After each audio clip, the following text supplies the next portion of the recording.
Thank you, Dr. Sneha Devushkar, Professor Stephen Lobo, Professor Meher, and all others who have organized this wonderful program today on this important day.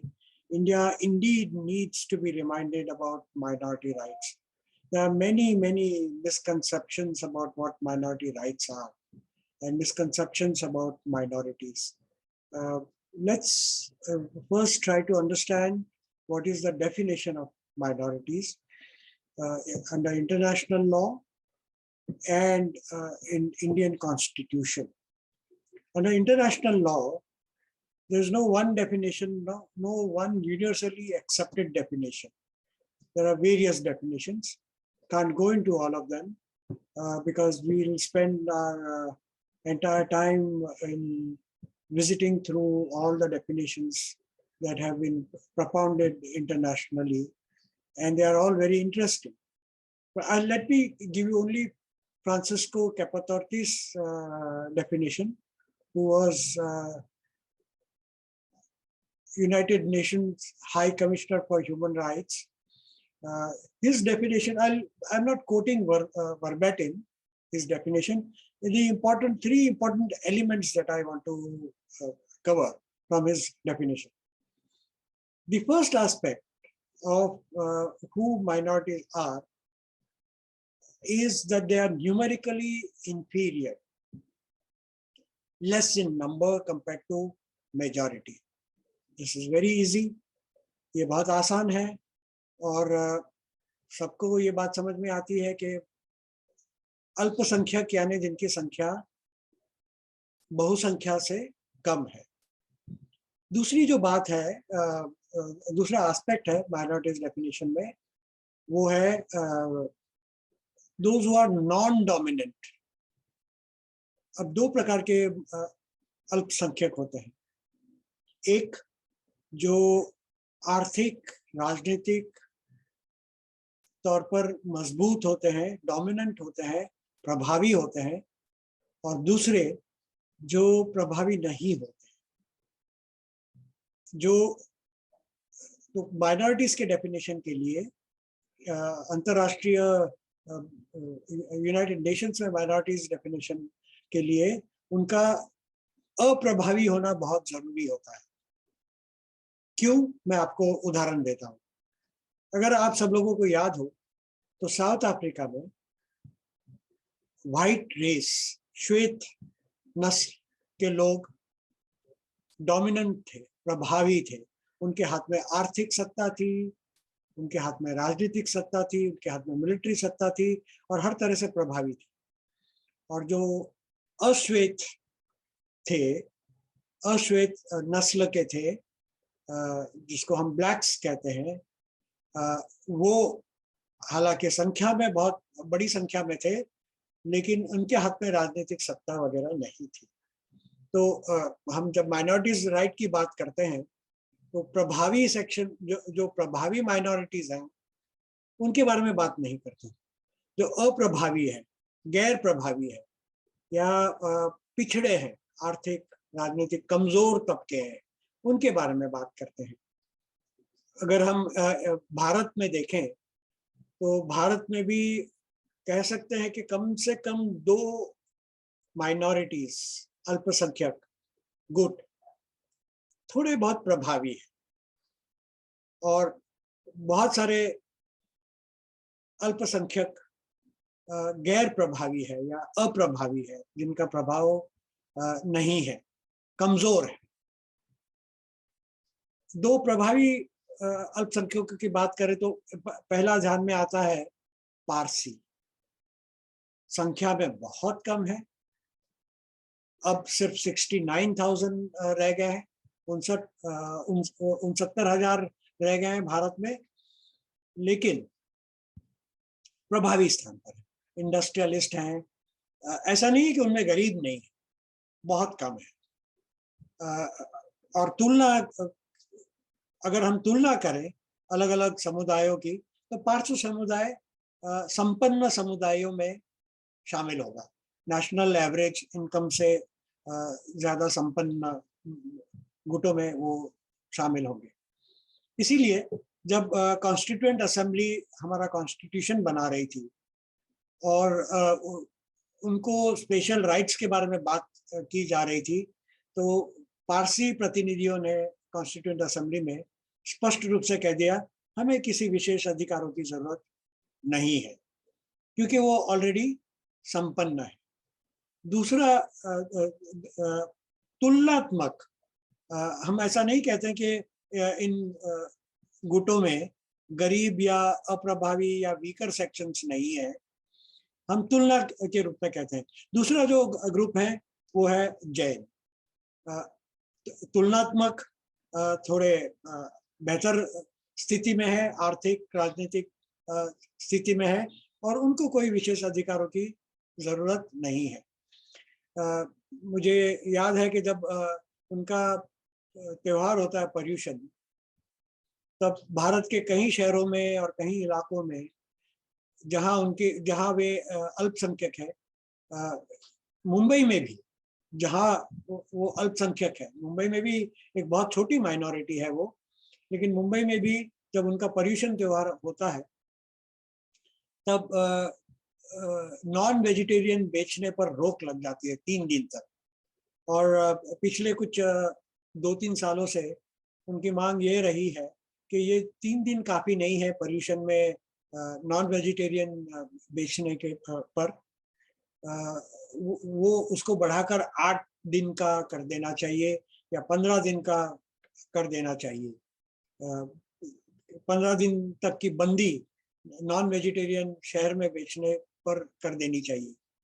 तो हम उनको दूसरे तुलनात्मक, अगर हम देखेंगे दूसरे ग्रुप्स जो पिछड़े हैं, अप्रभावी है या कमजोर तबकों में से आते हैं, तो हमें दिखाई देता है कि मुस्लिम, ईसाई, सिख और अन्य माइनॉरिटीज ग्रुप हिंदुस्तान में नॉन डोमिनेंट है, अप्रभावी है या कमजोर तबकों में से आते हैं।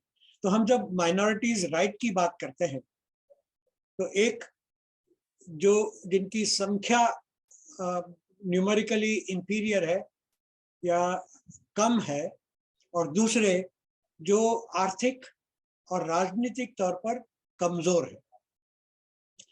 तीसरा जो डेफिनेशन का एस्पेक्ट है, माइनॉरिटीज के डेफिनेशन का जो एस्पेक्ट है, वो ये है कि हर न्यूमेरिकली कमजोर और आर्थिक राजनीतिक तौर पर कमजोर लोग अल्पसंख्यक नहीं माने जाते। उसका तीसरा एस्पेक्ट यह है कि जिनको अपनी सॉलिडारिटी, एक सेंस ऑफ सॉलिडारिटी है, एकता की एक कल्पना है उनके जहनों में, उनके दिलों में, उनके मनों में, और वो सॉलिडारिटी मेंटेन करना चाहते हैं और अपना कल्चर उसको बरकरार रखना चाहते हैं, उसको बढ़ाना चाहते हैं, उसको संजोए रखना चाहते हैं। ये 3 एस्पेक्ट से माइनॉरिटीज बनते हैं।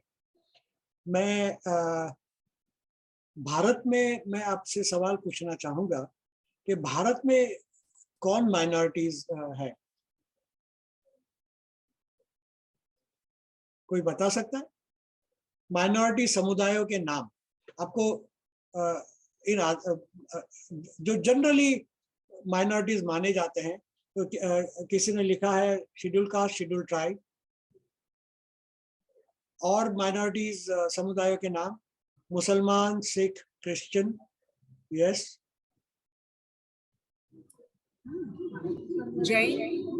जैन, पारसीज। ओबीसी माइनॉरिटीज नहीं कहे जाते, लेकिन जैन और पारसीज यस।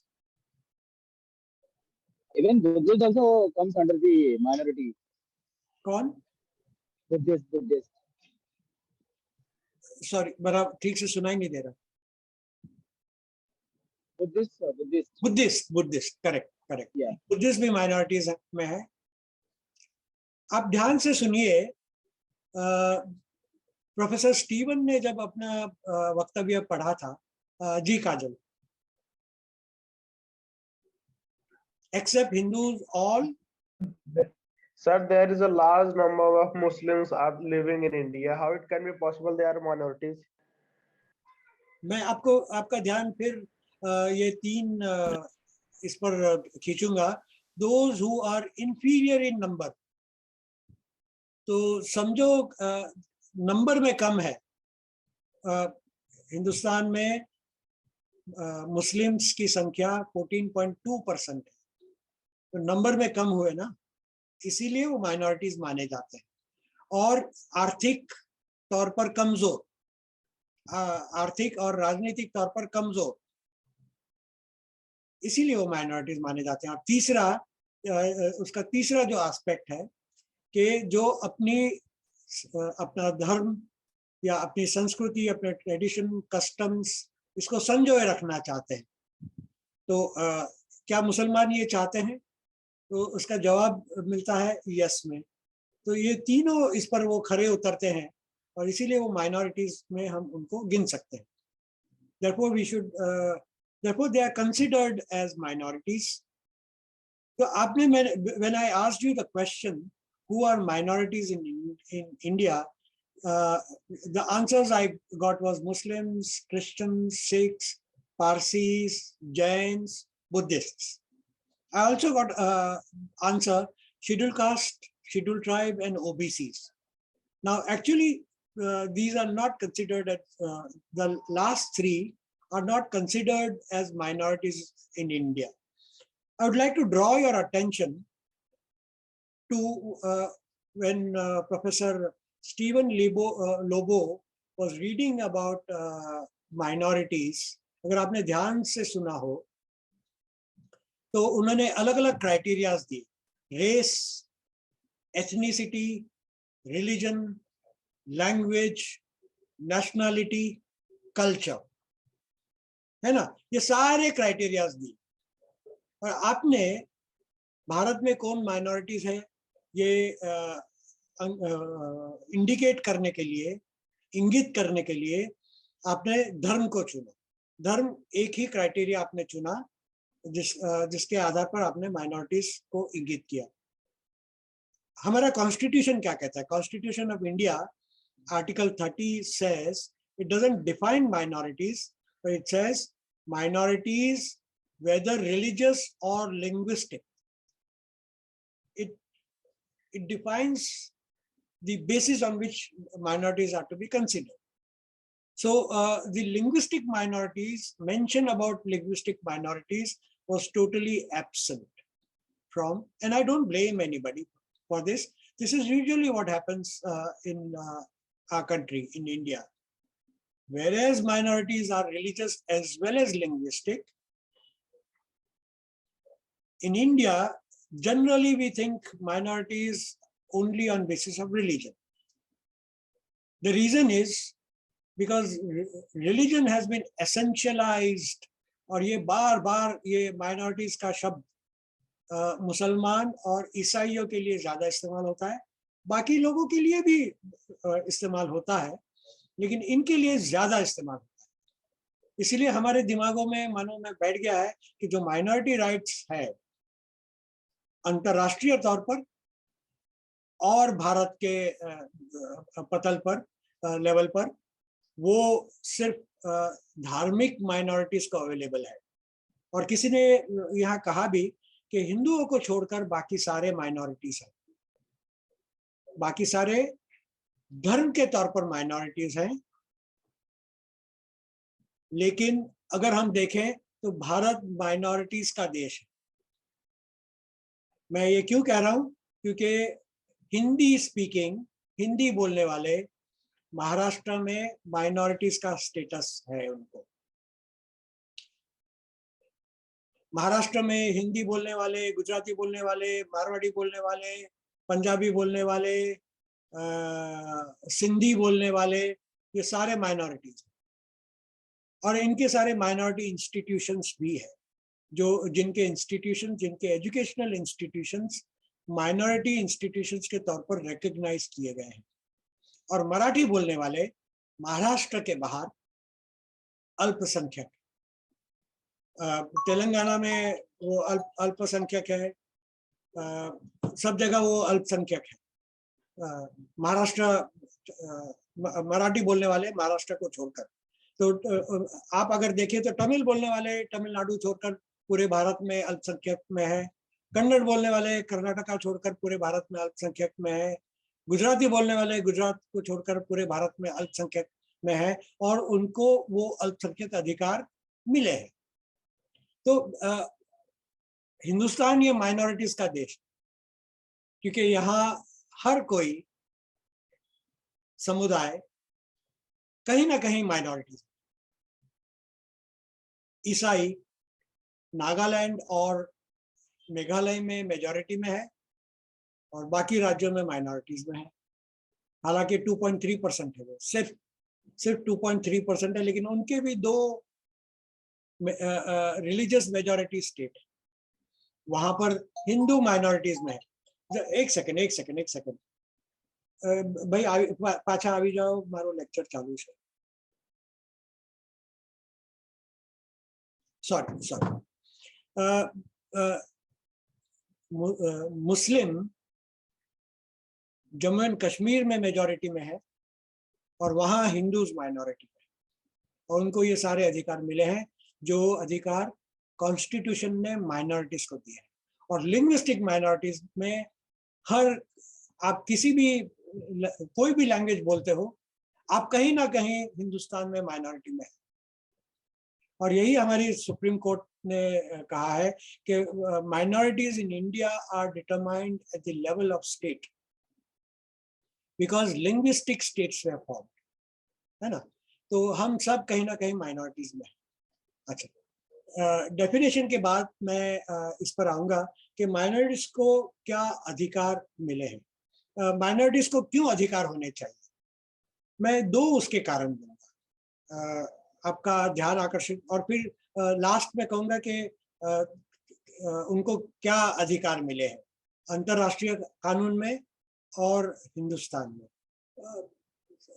सेम ही अधिकार मिले हैं, तो अंतरराष्ट्रीय कानून में अधिकार हैं, वो हमारे संविधान में भी अधिकार है। एक है कि हमको लगता होगा कि क्यों माइनॉरिटीज को अधिकार होना चाहिए, सब हम जैसे क्यों नहीं हो जाते, मेजॉरिटी जैसे क्यों नहीं। मेजॉरिटी में एक स्ट्रॉन्ग एक मांग होती है, एक चाह होती है, एक कि सारे लोग उन जैसे बन जाए।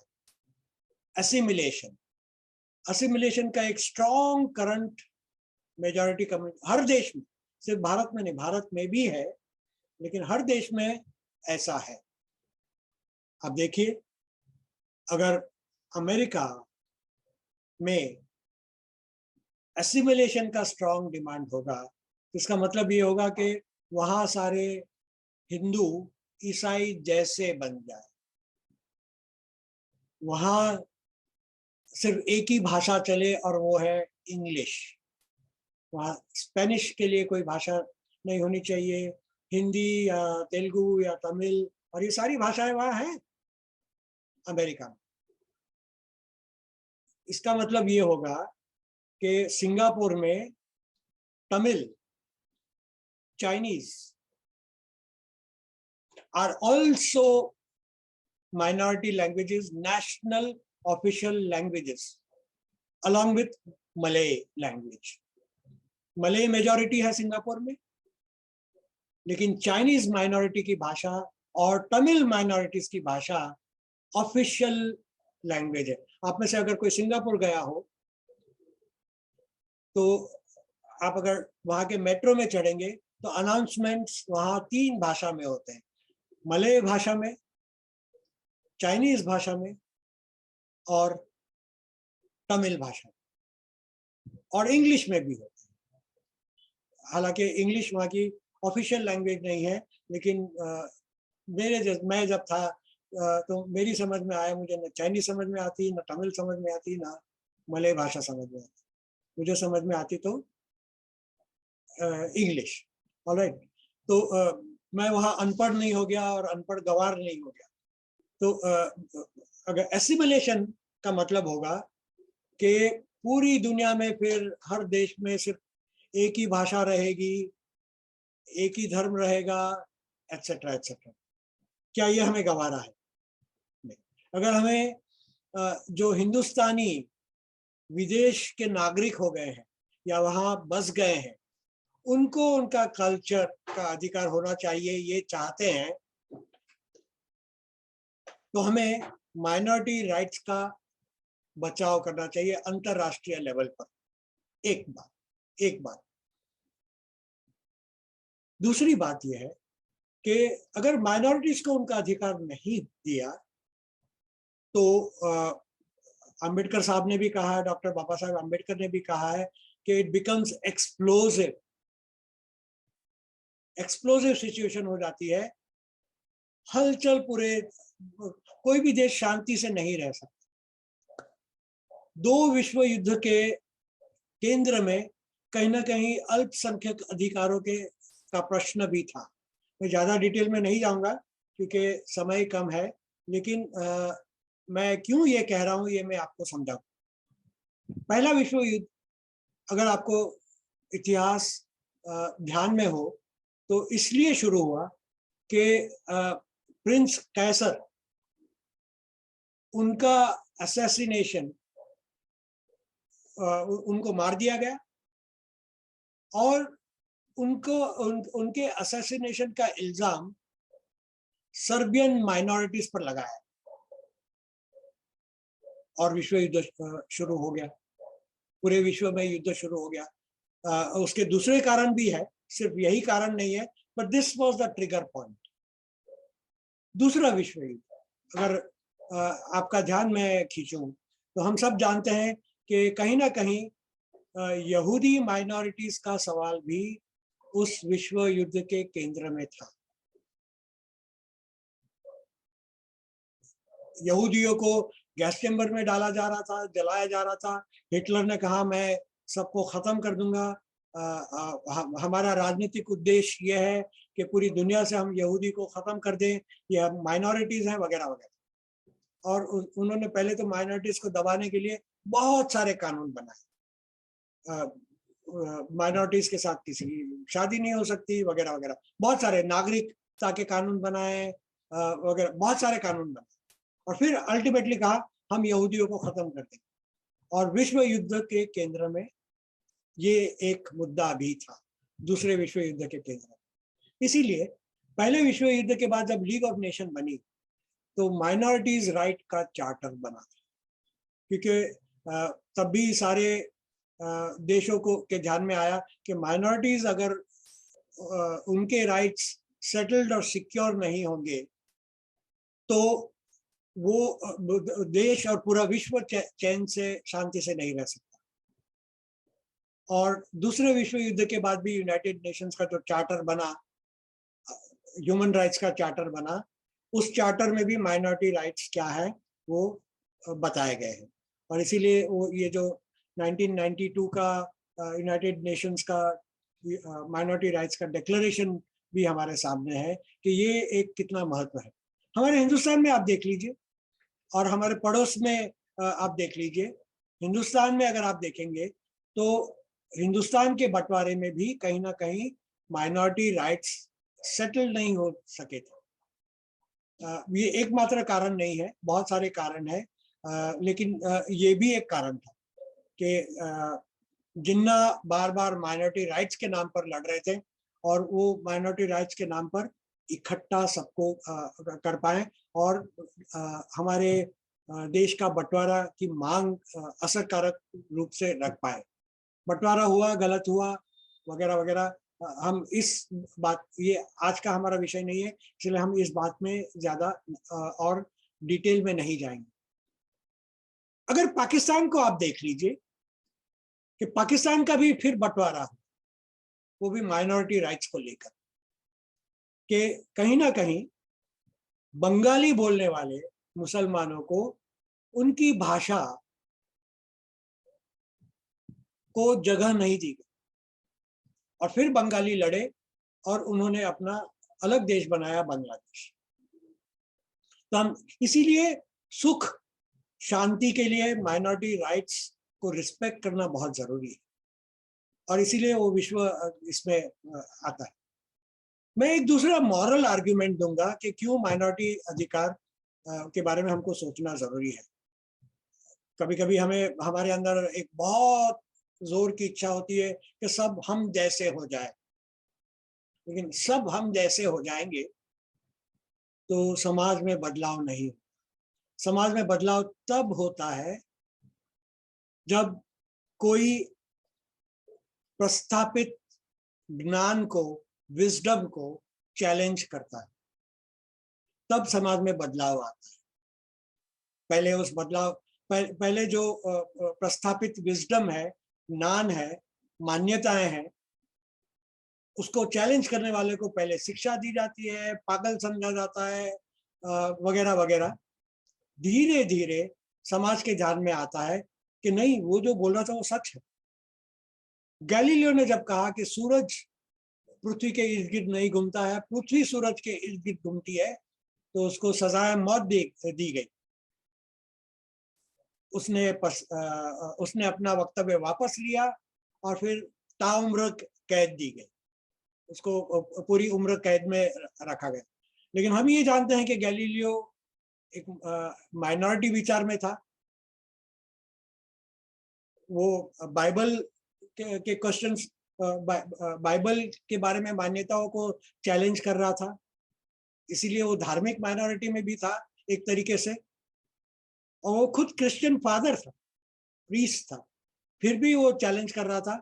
और वो अपने निरीक्षण के आधार जो भी बदलाव आए हैं समाज में, समाज का विकास हुआ है, वो इसलिए कि कभी कभी माइनॉरिटीज के सोच में भी सच्चाई होती है। मेजॉरिटी के सोच में सर्वव्यापी सत्य है ये जरूरी नहीं है। इंसान है, हमारे लिमिटेशंस हैं, हम भगवान नहीं हैं, हम सर्वज्ञानी नहीं है। सर्वज्ञानी भगवान है, नेचर है। अगर आप भगवान में नहीं मानते तो नेचर है, और हमारी सोच पर लिमिटेशंस। हम सब साथ में मिलकर कोई नए तरीके से सोचता है, तब विकास हो, तब ज्ञान का विकास होता है, कल्चर का विकास होता है, समाज का विकास होता है, और हर ऐसे इंटरैक्शन से समाज का विकास हुआ है। अमेरिकी समाज भारत से, चीन से, दुनिया भर के माइग्रेशन से, जिसको वो वेलकम करते हैं, दुनिया भर के माइग्रेशन से अमेरिकी समाज और कल्चर समृद्ध हुआ। वैसे ही भारत का जो कल्चर है वो इन सारे माइग्रेशन से समृद्ध हुआ। हमारे कल्चर में बाहर से आया हुआ कल्चर का बहुत ज्यादा योगदान है। अगर हम चाहते हैं कि समाज में बदलाव होता रहे, समाज का विकास होता रहे, तो माइनॉरिटीज को उनके अधिकार देने की, अभिव्यक्ति का अधिकार, बराबरी का अधिकार, ये सारे अधिकार देने की आवश्यकता है। वरना समाज का विकास नहीं होगा। हम एक ही मान्यता पर टिके रहेंगे, उसको कोई चैलेंज नहीं करेगा, चैलेंज करने का अधिकार नहीं होगा, तो हम वही गुफा की स्टोन एज में या केव एज में हम रहे होते। प्लेटो ने जो द रिपब्लिक लिखी, उसने बहुत अच्छी तरीके से ये लिखा है कि हम कैसे दुनिया को एक परछाई के तौर पर देख रहे हैं, सत्य नहीं देख पा रहे हैं। जो सत्य देखता है उस परछाई से बाहर निकलकर प्रकाश में जाकर जब सत्य देखता है तो मुड़कर दूसरों को एजुकेट करने की कोशिश करता है कि भाई मैं जो देख पा रहा हूं वो आप लोग नहीं देख पा रहे, है ना। इसीलिए हम देखते हैं कि सारे जो धार्मिक आंदोलन हुए, वो चाहे ईसाई जीसस का आंदोलन हो, प्रॉफेट मोहम्मद का आंदोलन हो, या दूसरे धार्मिक आंदोलन हो, सारे जो धार्मिक आंदोलन हुए वो समाज को पहले तो अल्पसंख्यक में होते हैं, फिर समाज को एक नई दिशा भी देते हैं, है ना। उनमें रूढ़िचुस्तता आती है, उसको फिर चैलेंज करने की जरूरत पड़ती है और समाज का नूतनीकरण करना जरूरी होता है। और कहीं ना कहीं माइनॉरिटीज का बहुत बड़ा योगदान इसलिए होता है। आखिरी चरण में मैं ये कहूंगा कि माइनॉरिटीज के क्या अधिकार होते हैं। अंतरराष्ट्रीय कानून में और हमारे संविधान में तीन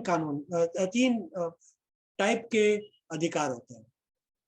एक, राइट टू सिक्योरिटी, सुरक्षा का अधिकार, कि उन पर हिंसा नहीं होगी, हमला नहीं होगा, हमला होगा तो राज्य व्यवस्था उनको प्रोटेक्ट करेगा, उन पर हमला करने वाले को दंडित करेगा। क्या ये अधिकार दूसरों को नहीं है?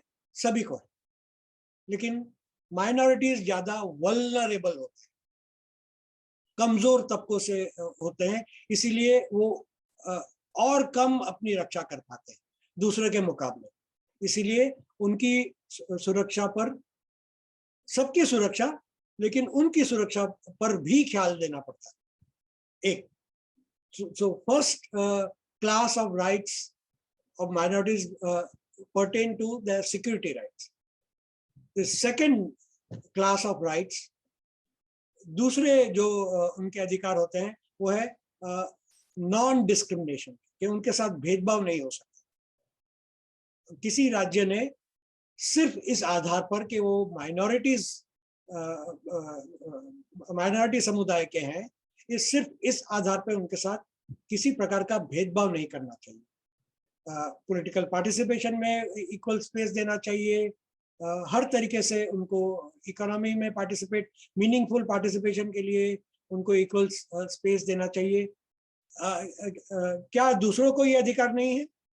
है, उतने ही अधिकार है, लेकिन माइनॉरिटीज, क्योंकि माइनॉरिटीज के साथ भेदभाव होना ज्यादा पॉसिबिलिटीज है, इसीलिए ये खास उनका अधिकार हमें गाइड करना पड़ेगा, गार्ड करना पड़ेगा। और तीसरा है कि उनको अपनी संस्कृति प्रिजर्व करने का, उनकी संस्कृति, अपनी संस्कृति संजोए रखने का अधिकार।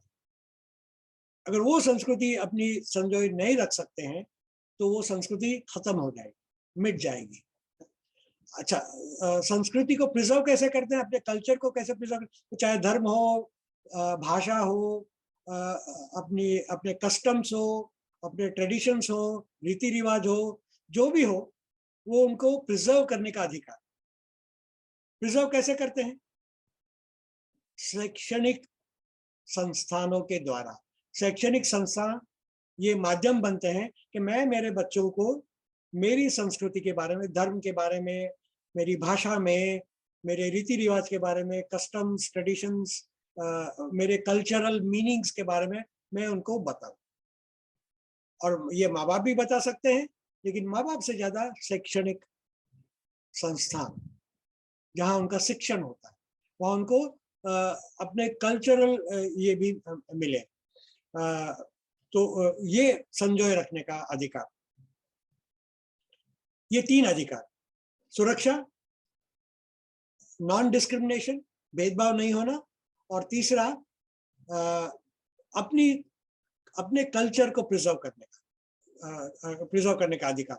ये तीनों अधिकार हमारे भारत के संविधान में भी इंगित किए हैं, साफ तौर पर लिखे गए हैं। सबसे पहले सुरक्षा का अधिकार, आर्टिकल 21 में, भारत के संविधान के आर्टिकल 21 में ये लिखा है कि सभी नागरिकों को राइट टू लाइफ, जीवन जीने का अधिकार होगा, और राज्य व्यवस्था कानून की प्रक्रिया के बिना उनकी आजादी, उनके अधिकार और उनके जीने का अधिकार नहीं छीन सकती। एक, नॉन डिस्क्रिमिनेशन, इसके लिए आर्टिकल 14, 15 और 16 है। क्योंकि समय कम है, मैं वहाँ बराबरी का अधिकार दिया है। साफ तौर पर लिखा है कि नागरिकों के बीच धर्म, भाषा, नस्ल, किस रीजन से वो आते हैं, किस क्षेत्र से वो आते हैं, प्लेस ऑफ बर्थ, अपने जन्म स्थान, जेंडर, इसके आधार पर भेदभाव नहीं किया जाएगा। आर्टिकल 14, 15 और 16 में लिखा है। और आर्टिकल 29 और 30 भारत के संविधान का, ये माइनॉरिटीज के कल्चरल राइट्स को लेकर है। आर्टिकल 29 कहता है कि जो माइनॉरिटीज की स्क्रिप्ट्स हैं, लिपियां हैं, उन लिपियों का प्रिजर्वेशन, उनके कल्चर और लिपियों का प्रिजर्वेशन राज्य व्यवस्था वो माइनॉरिटीज कर सकती है, और राज्य व्यवस्था उनको ये करने में मदद करेगी। आर्टिकल 29। आर्टिकल 30 में है कि जो भी जो भी माइनॉरिटीज हैं, धार्मिक या भाषिक, उनको अपने शैक्षणिक संस्थान प्रस्थापित करने का और उसका संचालन करने का अधिकार होगा। माइनॉरिटीज वेदर रिलीजियस और linguistic have the right to establish and administer educational institutions of their choice. वो अपने एजुकेशनल इंस्टीट्यूशंस खोल सकते हैं जहां वो अपने बच्चों को एडमिशन, सिर्फ उनके ही नहीं, नॉन माइनॉरिटीज भी रहेंगे उसके अंदर, लेकिन वहाँ माइनॉरिटीज समुदाय के बच्चों को वो अपनी शिक्षा, धार्मिक या भाषा की या शिक्षा दे सकेंगे। तो ये अधिकार है।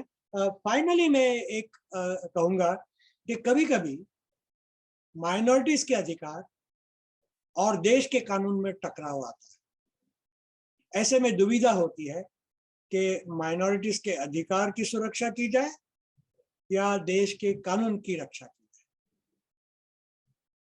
स्पष्ट तौर पर अगर मैं भारत से कुछ उदाहरण दूं तो एक जल्दी में एक उदाहरण ये आता है कि उदाहरण के तौर पर ट्रिपल तलाक का कानून। एक सांस में 3 तलाक देना, मुस्लिम समुदाय कह रहा था कि ये हमारी धार्मिक मान्यता का हिस्सा है और इसीलिए हमारे कल्चर का हिस्सा है। और राज्य व्यवस्था ये कह रहा था कि लैंगिक समता ये राज्य की जिम्मेदारी है और यहाँ मुस्लिम महिलाओं से मुस्लिम मर्द भेदभाव कर रहे हैं। तो ये जो टकराव था, ये अनेक बार अनेक देशों में ये टकराव आता है। माइनॉरिटी अधिकार और देश के कानून के बीच में टकराव आता है। तो इसको बहुत सूझबूझ के साथ डील करना पड़ता है, बैलेंस के साथ डील करना पड़ता है। हाँ, लेकिन मैं कहूँगा कि देश का कानून सर्वोपरि है। खास करके जो इक्वालिटी का प्रिंसिपल है वो सर्वोपरि है और वो सबको मानकर चलना पड़ेगा। अब माइनॉरिटीज के अंदर भी माइनॉरिटीज होते हैं। मुसलमान एक ही माइनॉरिटी नहीं है, उसके अंदर शिया, सुन्नी, देवबंदी, बरेलवी, उसके अंदर भाषा की माइनॉरिटीज, लैंगिक आधार पर माइनॉरिटीज उस समुदाय के अंदर, स्त्री और पुरुष में स्त्रियां अप्रभावी माइनॉरिटीज होती है। तो कभी कभी हम माइनॉरिटीज के अधिकारों को लेकर उनको एक फिक्स समुदाय बना देते। हम ये भूल जाते हैं कि निरंतर बदलाव समाज में आना चाहिए, वो माइनॉरिटीज में भी आना चाहिए। तो माइनॉरिटीज के अंदर भी माइनॉरिटीज होती हैं जो अपने अंदर की मेजॉरिटी, अपने अंदर के प्रभावी सेक्शन को चैलेंज करती रहती है। रिफॉर्म्स की आवाज, सुधार की आवाज माइनॉरिटीज के अंदर से भी आती है। तो हम जब माइनॉरिटीज अधिकारों की रक्षा की बात करते हैं, माइनॉरिटीज कल्चर के प्रिजर्वेशन की बात करते हैं, तो हमें ये भी ध्यान में रखना होगा कि माइनॉरिटीज के प्रिजर्वेशन के नाम पर धक्यानुसी कल्चर बरकरार ना रहे और उसके अंदर सिर्फ कुछ एलीट सेक्शन प्रभावी ना हो जाए। कल्चर माइनॉरिटीज के अंदर भी बदलता रहना चाहिए, लेकिन ये बदलाव कौन करेगा? ये एक बहुत बड़ा प्रश्न है। क्या राज्य व्यवस्था ये बदलाव करेगी? मैं कहता हूं राज्य व्यवस्था ने ये बदलाव नहीं करना चाहिए, क्योंकि राज्य व्यवस्था माइनॉरिटीज के बारे में पर्याप्त जानकारी न रख सकती और वो मेजॉरिटी के चश्मे से देखती। बदलाव का प्रोत्साहन करना चाहिए, लेकिन बदलाव माइनॉरिटीज के अंदर का बदलाव, ये माइनॉरिटीज के अंदर की जो माइनॉरिटीज हैं उसी की आवाज, उस उनमें से ही लोग बदलाव करें।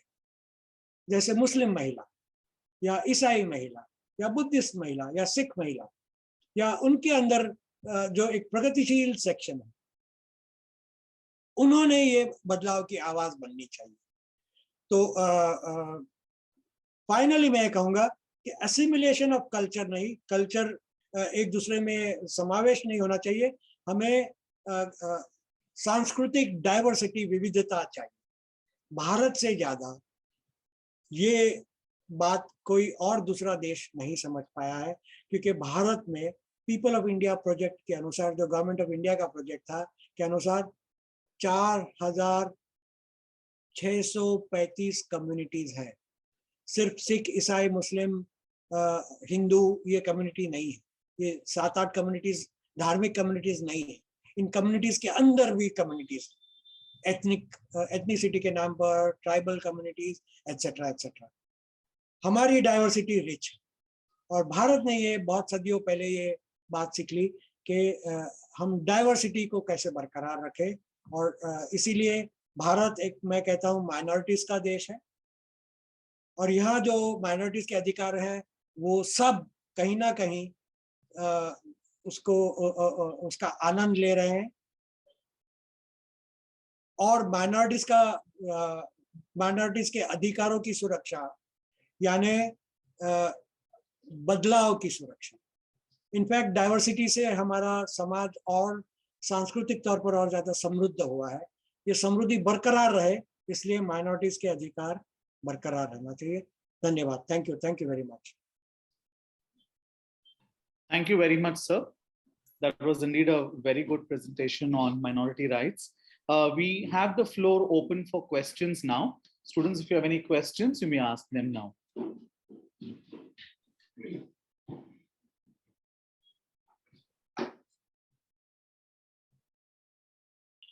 Yes, Sushil. Sushil, you may ask your question. Hello, sir. Good afternoon to everyone.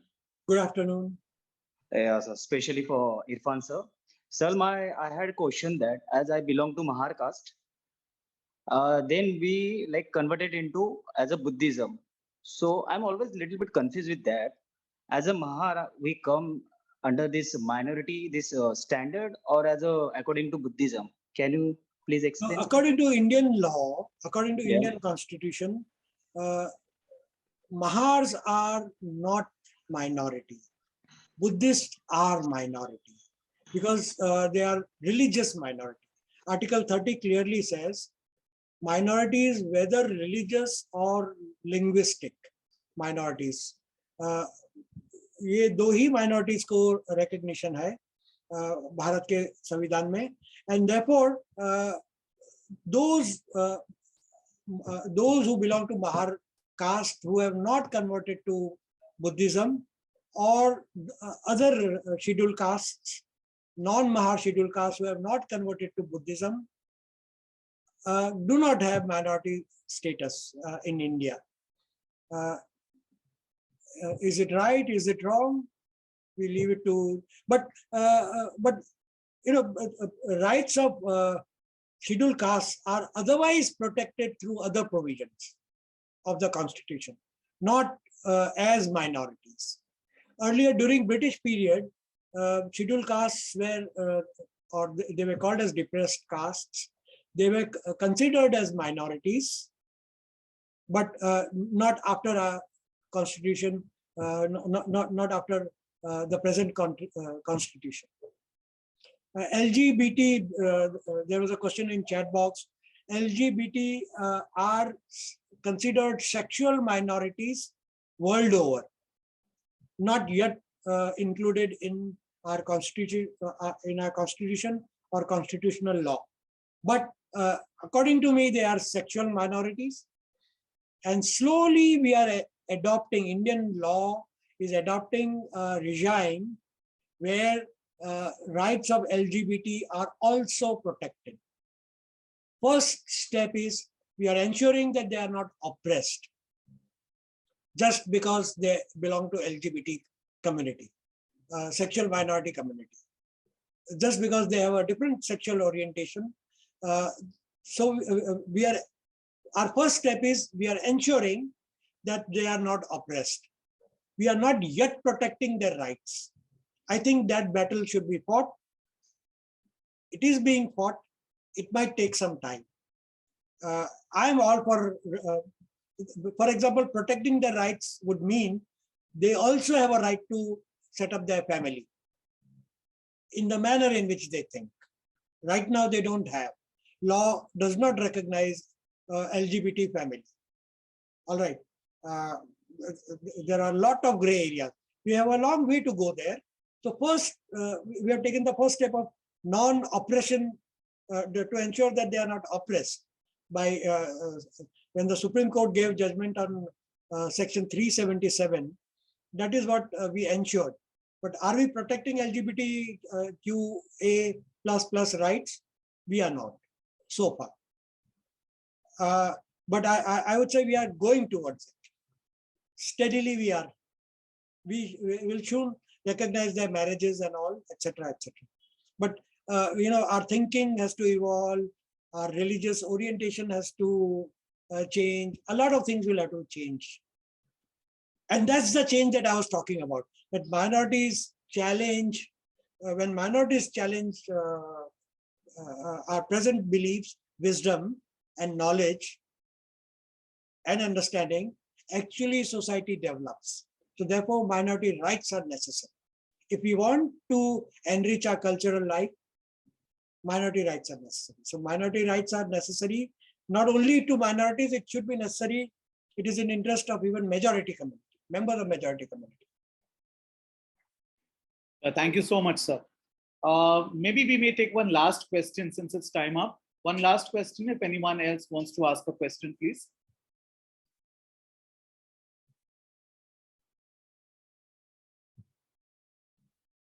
Sakshi. Sakshi, please go ahead and ask. Hello, sir. Good afternoon. Good afternoon. Sir, as a religious minority, what can we do to make the minorities feel deprived or less oppressed? And sometimes also as majority, we feel insecure that minority people might enjoy more benefits and we would be deprived of the benefits that government gives. I would say it is the job of politicians world over, not only in India, but also in India, to scare the majority communities about minority rights. Are they really protecting majority rights? Absolutely not. I am very convinced. They create a scare, fear. We'll soon become minority in our own country. They are polluting our culture. No, they are enriching our culture. They are not forcing their culture. All they ask is their own cultural space. What should you do? I'm giving very brief answer. Very interesting question. It can have a longish answer, but I will not go because of time is up. My brief answer is, what should you do? Strengthen democracy in the country. That democracy will protect your rights as well as minority rights. And I've been always saying the majority should, members of majority community also should stand up for the rights of minorities in order to protect their own rights as individual, to strengthen democracy. If minority rights are denied, always the regimes where minorities' rights are denied are non-democracies, authoritarian rules. What comes in place, what replaces minority rights is authoritarian rules. And even majority people do not want authoritarian rule, authoritarian regimes, dictatorships, etc., etc. It is only dictators who talk about doing away with minority rights and creating one homogeneous community. When British wanted to homogenize the whole world and civilize the whole world, quote unquote, civilize the whole world, anglicize the whole world, India suffered as a colony. All right. Likewise, world will be poorer. India will be poorer if anybody tries to homogenize this country and culture. And as I said, you are also a minority somewhere or the other. Yes, If yes, sir. you're Hindi speaking, your rights as Yes. minority are protected in Maharashtra. Your linguistic rights. Otherwise, there have been attacks on, if we just look back, we don't have to go too far away. There was even linguistic minorities in Maharashtra from Uttar Bharat and from South India, and Gujaratis were also subjected to violence and attacks. So protection of minor. First of all, don't stop thinking that you belong only to a majority community. You belong to a majority community. You are minority somewhere or the other. Okay, sir. So protect minority rights in your own self-interest, I would say. Yes, sir. Thank you, sir. Yeah, thank you so much, sir. A gentle reminder to all the students that the attendance link has already been put up. A separate attendance link has also been put up for teachers. Kindly fill it up without fail, as you will get your certificate only if you have completed and done the needful. May I now request Dr. Meher Mistry, Head, Department of History, to kindly propose the vote of thanks. Thank you, Stephen. It is my proud privilege to deliver this vote of thanks. I would like to place on record our gratitude to Mr. Irfan Engineer for delivering this wonderful talk and highlighting the importance of minority rights. Today, sir, I am reminded of Mao's saying, let 100 flowers bloom, let 100 schools of thought contend, and to add to it, let 100 schools of thought coexist side by side. Once again, thank you very much, sir, for honoring us with your presence at such a short notice and sharing your words of wisdom. I'm very grateful to Director Dr. Usha Mukundan, Principal Sir Dr. Himanshu Dauda, Vice Principal Dr. Sneha Deuskar, in charge of RJ College Minority Cell, for all their guidance in organizing this program. I'm also thankful to the college for the Zoom facility. I'm very thankful to the members of the Minority Cell and faculty members of departments of philosophy, history, and political science for their coordination and efforts in hosting today's program. I'm also happy and thankful to our dear students for attending the program, asking all the questions, and making this program a success. Thank you. With this, we'll end this program. Thank you very much once again.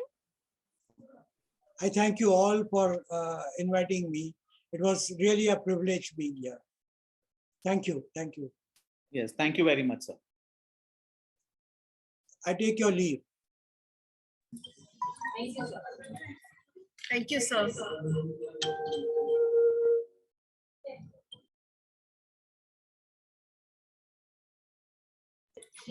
So, can we leave now?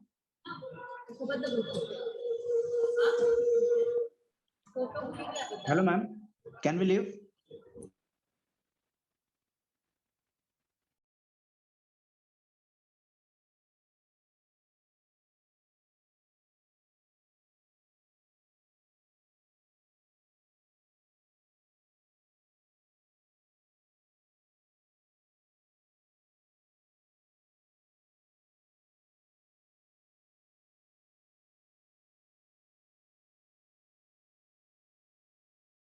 The link won't be available after that. Students who have not filled the attendance form, please fill it. I'll be ending the meeting in a few minutes.